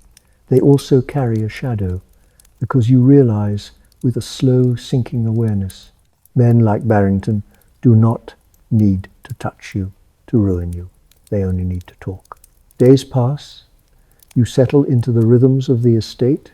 You learn the household staff, the subtle hierarchies, the way the cook's approval is a kind of currency, the way the housekeeper watches your every decision like a judge. You learn how to sign your new name. You learn how to say, yes, that will do, with calm authority. At night, Thomas sometimes speaks more freely. In the countryside, away from London's constant gaze, he becomes softer. He tells you about his childhood, about pressure, about the way his father taught him that feelings are dangerous in public. He tells you he wants your marriage to be more than a contract. You listen, you respond, you find your voice slowly, like a melody returning to a piano that has been silent too long. Then, one evening, as you sit by the fire, a knock comes at the door. A servant enters with a telegram. The paper is stiff, official, the message short. Return to London urgently. Matter of bank concern. Father. Thomas reads it. His face tightens. Duty rises like a wall. He looks at you. I'm sorry, he says, and the sincerity in his voice makes your chest ache. We must go back. Your stomach turns. London, fog, gas lamps, whispers, Barrington. You nod, because that is what wives do. They nod and rearrange their fear into something neat. The next morning, the carriage is prepared. Trunks packed. Servants moving quickly, efficient, silent. The countryside air is cold and clean, and you breathe it in as if trying to store it in your lungs for later. As you roll away from the estate, you look back once. The house sits in the distance like a warm memory already fading. Ahead lies London, a city of rules, a city of watchful eyes, a city that can turn even love into a weapon. And as the wheels clatter over the road, you feel the familiar tightness return, not from corsets, but from the knowledge that you are heading back into the elegant, suffocating dark. The road back to London is long enough for the mind to invent its own ghosts. The carriage rocks gently, a steady sway, like a cradle that does not quite soothe. The leather seat creaks under you when you shift. Outside the window, hedgerows pass in slow, repeating patterns, bare branches scratching at winter sky. A few sheep stand in a field, backs hunched against wind, indifferent to your private dread. You watch them until they blur, then you watch your own breath fog the glass. It blooms, fades, blooms again. A small proof that you are still here, still alive, still warm inside your skin. Thomas sits opposite you, knees steady despite the motion. He reads papers at first, the bank's language of numbers and obligations. Then he folds them away and simply holds your hand again, as if he has realized that ink cannot protect you, but presence might. London announces itself before you see it, not with a view, not with a skyline. With smell, coal, smoke, thick and oily, sliding in through the smallest gap in the carriage. With sound, more wheels, more hooves, more voices, the low hum of 1,000 lives. stacked close together, with damp. A chill that creeps into fabric, into hair, into bone. And then the fog appears, draped over the streets like a shroud. Gas lamps glow inside it like trapped moons. The city looks dreamlike, and that is the cruelest part. It is beautiful in its own haunted way, and beauty makes danger harder to name. When the carriage turns onto your street, you see the familiar facades, prim and pale, pretending at innocence. Behind those walls are gossiping parlours, judgmental eyes, secrets pressed into drawers. You feel as if you are returning not to a home, but to a theatre where the play never ends. Thomas squeezes your hand once, steady. "You are my wife," he murmurs, as if the words are a shield. You let them settle over you like a blanket, thin but warm. The door opens, cold air rushes in, the butler's face appears properly blank, and you step down into London again, your skirts whispering against stone, your heartbeat too loud in your own ears. London receives you like an old relative who smiles while counting your flaws. The house is unchanged, and yet you feel different inside it. The corridors seem narrower, the curtains heavier. Even the air has that familiar taste of soot, as if the city has been slowly smoking itself for years and no one can quite admit it. Servants, take your things. A maid guides you upstairs. Thomas disappears into his father's study almost immediately, summoned by duty, swallowed by papers, by voices that talk about money as if it is a living god. You are left in the drawing room with your mother-in-law, Mrs. Fairchild, whose warmth is genuine, but whose eyes are sharpened by the habits of society. "My dear," she says, taking your hands as if to inspect your steadiness, "you look well. Country air suits you." "Thank you," you reply, and you mean it. And you also feel, in the back of your mind, the familiar pressure to mean it correctly, to be grateful but not exuberant, to be pleased but not proud. Mrs. Fairchild guides you to a sofa. Tea appears. Cups clink softly. The house resumes its performance. She speaks of the bank, of Thomas's father, of obligations. She speaks of invitations waiting to be answered, of dinners and musicales and the necessary reappearance of a married couple in the social world. A wife must be seen. If she is not seen, people invent reasons. And while she talks, you notice something else. A slight stiffness in her shoulders when a footman enters. A quick glance toward the door when a carriage passes outside. A carefulness that is not quite fear, but knows fear intimately. You want to ask about it. You do not, at first. Habit holds your tongue. Later, when you are alone in your room for a moment, you open a drawer and find the book of Tennyson Thomas once sent you. It sits there like a pressed flower from your unmarried life. You touch its spine, and the memory of excitement returns, small, contained, private. Then you hear footsteps in the corridor, a pause outside the door, a soft knock.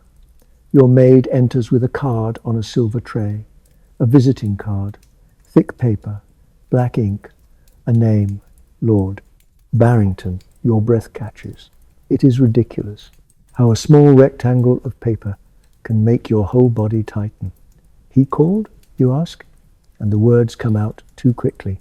The maid's eyes stay lowered. "His lordship asked if you were receiving visitors, ma'am." Receiving, not receiving, a choice that feels like a trap. You hear Mrs. Fairchild's voice downstairs, a murmur of conversation. The household is awake. People will know, one way or another, whether you received him. You feel the old Victorian machine returning. If you refuse him openly, he may take offense and retaliate with gossip. If you receive him, even briefly, he gains access to your space, your air, your reputation. You stand very still. I always find it strange that fear can make you quiet instead of loud, as if the body is trying to disappear by becoming stone. Tell him. You begin, then stop. What is proper? What is safe? What is least damaging? Before you can decide, Mrs. Fairchild appears at the door, her expression composed, her eyes sharp. She looks at the card, and something hardens in her gaze. No, she says simply. We are not receiving Lord Barrington. Her certainty is a relief so strong it makes your knees feel weak. She turns to the maid.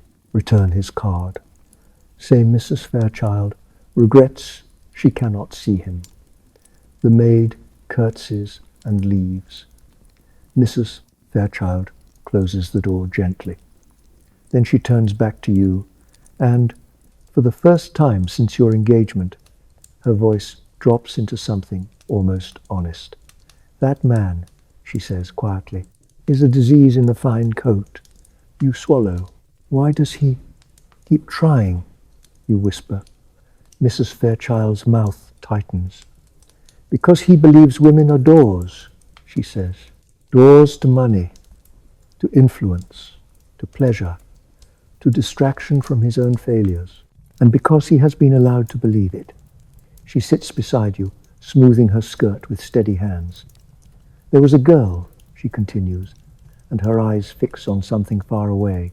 Not long ago, the Matthews girl your brother mentioned. Barrington pursued her. He did not marry her. He did not need to. He only needed to be seen near her often enough to be whispered about, to leave a scent of scandal.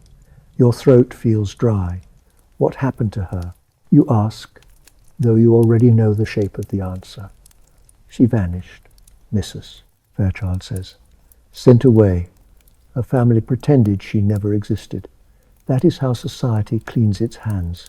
It blames the girl, hides the evidence, and lets the man keep walking. Silence settles between you, heavy, intimate, dark. You feel the fire crackle in the grate, a small comfort. You feel your heart beating, steady but tense. Mrs. Fairchild touches your hand. You must understand, she says softly. A married woman has more armor than an unmarried girl. Not because she's more protected, because she belongs to a man, and men respect ownership more than virtue. The sentence is ugly, and she knows it. Her eyes flicker with sorrow, but she does not soften it. Truth, in this world, is rarely soft. Days pass. The social calendar begins to fill. A dinner, a charity committee, a visit to a friend. You return to the choreography of being seen. At first, you move through it like someone half asleep. Smile, nod, speak, measure your tone, keep your posture perfect. You wear your wedding ring like a visible ward against intrusion. Thomas is busy. The bank's matter is serious. He leaves early, returns late, his shoulders carrying invisible weights. When he comes home, he sits with you by the fire. But sometimes his gaze drifts to the flames, as if they contain numbers. One night, he speaks in a low voice. My father, says Barrington, has approached him. Thomas murmurs. Your stomach sinks. For what? You ask. For money? Thomas says. He exhales slowly. A loan, a favor, an investment. He uses 100 words to say the same thing. Rescue me from myself. And your father? Thomas's jaw tightens. He refused, he says, politely, firmly. Barrington does not like being refused. You feel the room grow colder, though the fire burns. You imagine Barrington's smile tightening, his eyes narrowing, his mind turning like a knife, seeking a new angle. The next morning, a rumour arrives before breakfast is finished. It comes through a friend's letter, written in careful language. It comes through the way a neighbour's eyes linger too long. It comes through a pause in conversation that feels like a door closing. Someone says sweetly, I heard you were seen at the Royal Academy again with Lord Barrington Your spoon stills. You keep your expression calm. You feel something hot and sharp bloom in your chest. That is not true, you say, softly, evenly. The woman smiles. Of course not, my dear. I only repeat what one hears. One hears. Always one hears. No one speaks. The rumour speaks for them. You return home that afternoon, feeling as if London itself has tried to touch you with dirty hands. In your room, you remove your gloves slowly. The act is ordinary. The sensation is not. Your fingers feel too exposed, as if even your skin might be judged. Thomas comes home earlier than usual. He finds you by the window, staring at fog that coils along the street like something alive. He reads your face and understands without words. They've started, he says quietly. You nod. Your voice is small. How can they say it? I wasn't there. Thomas's gaze hardens. Because Barrington wants them to say it, he replies. He steps closer, takes your hands. His hands are warm, firm. You did nothing wrong, he says, and yet they will still try to punish you for existing. It is a strange comfort, having your anger acknowledged. In Victorian life, so many feelings are hidden that even naming them feels like rebellion. Thomas takes his coat again. I'm going out, he says. Where? You ask, fear pricking. To end this, he replies. You want to stop him. You do not, because you see something in his face that is both protective and dangerous. The expression of a man who has decided to fight within the only language that society respects, male confrontation. When he returns, it is late. He smells of cold air and tobacco smoke. His knuckles are raw, reddened, as if they have met something hard. You stand up quickly, then remember yourself, then stand anyway. What happened? You whisper. Thomas looks at you for a long moment. Then he sits, head bowed slightly, as if the weight of the night is pressing down. I spoke to him, he says, in his club, and your voice trembles. He smiled, Thomas says, and the word sounds like an insult. He said he admired your beauty. He said he regretted that you chose a man who could not appreciate it properly.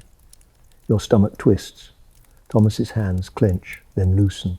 I told him, he continues, voice low, that if he speaks your name again, I will speak his. He inhales, slow, not in whispers, in court, in public, with evidence. You stare. In court, you whisper. Thomas nods. My father has retained a solicitor, he says. We have gathered statements, servants, carriage records, a note Barrington sent to a different lady last year. He thinks the rules protect him. They do, until a man decides to use those rules against him. You feel a strange duality, relief and disgust, braided together. Relief that there is a path. Disgust that justice must be purchased with male authority. Will it work? You ask. Thomas's mouth tightens. It may, he says, or it may simply turn into a larger scandal. He looks up at you, but I would rather risk noise than let you be quietly ruined. The words are fierce. They warm you.